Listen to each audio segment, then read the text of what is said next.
Hello, welcome to Shop Talk. We're looking at that Stihl 075 chainsaw.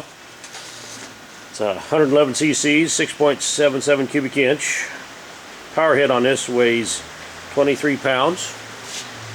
This one features a 36-inch sprocket nose bar with a 404 chain and a skip sequence in that chain, spacing between the teeth. We'll take a close-up look at some of the features it has.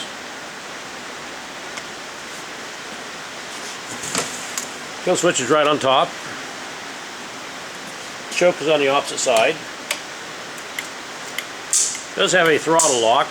Squeeze the trigger, push in that button, and that gives it about quarter throttle. Top load on the fuel mixture. And oil reservoir is right here. And that button right beside it is the auxiliary manual pump. Has an automatic oiler, but if you get in some pitchy wood, you can pump the manual pump a few times and it'll give you a little more oil to that bar. Large falling spikes, double up, two of them. It's got those wrap handlebars.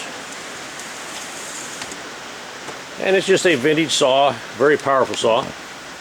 We'll go outside and make a cut with it.